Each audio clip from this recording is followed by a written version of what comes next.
Tagar Institut, Jurnalisme dan Riset.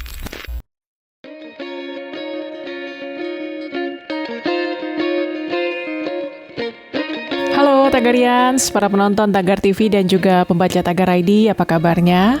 Senang sekali saya, Kori Olivia, bisa kembali menemani Anda di Tagar TV. Hari ini saya ingin membacakan profil pilihan redaktur Tagar tentang Ripka Ciptaning, anggota DPR dari PDI Perjuangan yang menolak divaksin COVID-19. Tagarians, mungkin Anda sudah menyaksikan video anggota DPR Ripka Ciptaning yang bilang menolak divaksin dalam rapat dengan Menteri Kesehatan.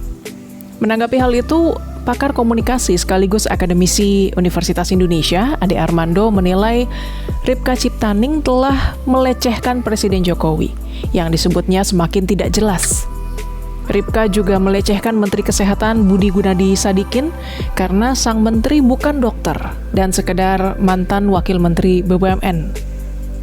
Dengan pongah, Ripka Ciptaning bilang tidak mau dipaksa vaksin anti COVID-19. Bahkan kalau dia harus diberi sanksi, dia memilih untuk membayar saja.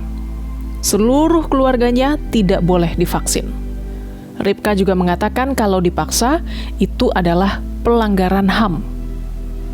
Presiden Jokowi sendiri sudah menjadi orang pertama di Indonesia yang disuntik vaksin Sinovac pada 13 Januari 2021 di Istana Kepresidenan Jakarta. Proses penyuntikan disiarkan secara langsung dan dokter yang menyuntiknya adalah dokter kepresidenan sekaligus guru besar Universitas Indonesia, Profesor Abdul Muthalib.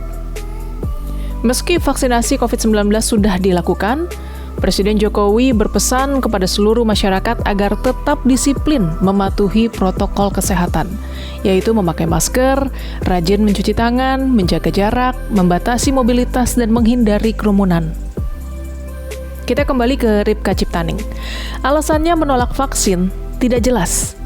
Awalnya terkesan karena khawatir vaksinasi itu akan berdampak buruk. Seperti beberapa tahun lalu ada kasus mereka yang divaksin anti polio di Sukabumi, tapi malah mengakibatkan lumpuh.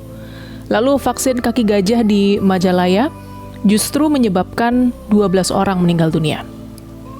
Tapi kemudian Ripka bicara lagi soal komersialisasi vaksin. Dia bilang sejak Maret 2020 sudah mengingatkan bahwa ini semua ujung-ujungnya jualan obat, jualan vaksin. Menurut Ripka, semua sudah jelas, sudah ada polanya, semua untuk dagang.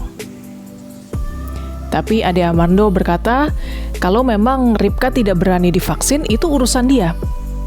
Janganlah menakut-nakuti rakyat, bahkan menyebarkan gagasan tentang adanya konspirasi dagang di belakang COVID-19. Karena COVID-19 itu nyata. Ada hampir 850.000 orang dinyatakan positif terkena COVID-19 di Indonesia sampai saat ini. Hampir 25.000 meninggal. Di dunia, ada sekitar 91 juta orang terkena, dan hampir 2 juta orang telah meninggal. Mungkin saja statistik ini tidak sepenuhnya akurat, bisa lebih rendah, bisa lebih tinggi. Tapi pandemi ini nyata, tidak boleh disepelekan. Ripka Ciptaning Proletariati lahir di Yogyakarta pada 1 Juli 1959. Ia adalah anggota DPR yang bertugas di Komisi 9 dari fraksi PDIP.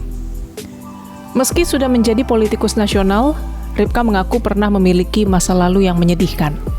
Ayahnya, Raden Mas Suripto Condro Saputro yang merupakan anggota Biro Khusus PKI, harus menghadapi penangkapan dan eksekusi oleh pemerintah Orde Baru.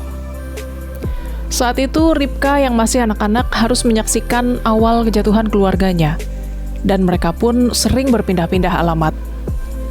Peristiwa paling mengerikan yang dirasakan Ripka Ciptaning adalah ketika dia dan kakaknya dipaksa melihat penyiksaan terhadap ayahnya.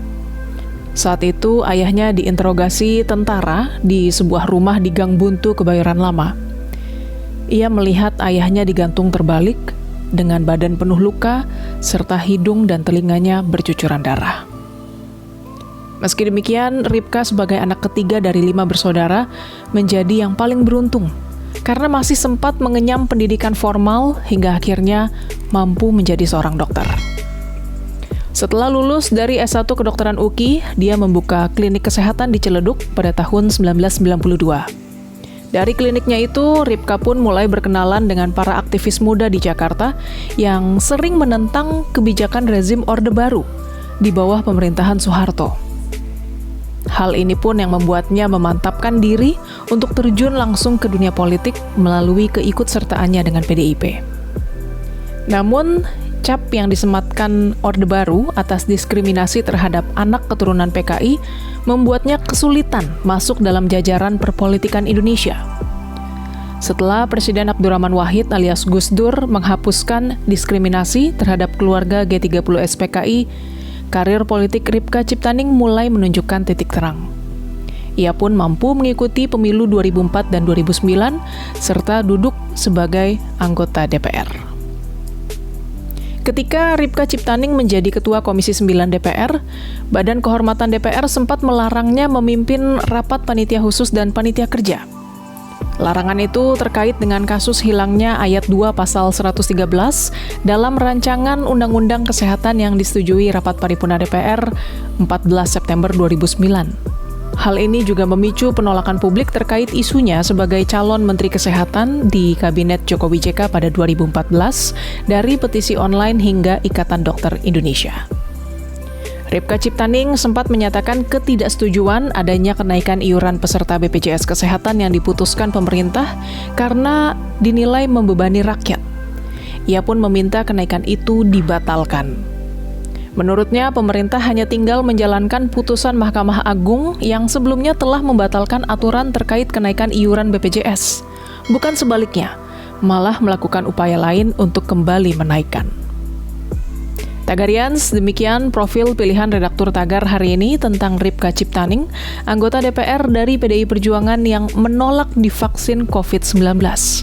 Subscribe YouTube channel Tagar TV dan klik loncengnya juga untuk mengikuti video menarik membahas topik terhangat hanya untuk Anda. Dan ingat juga 3M, memakai masker, menjaga jarak, dan mencuci tangan. Saya Kori Olivia, Tagar TV.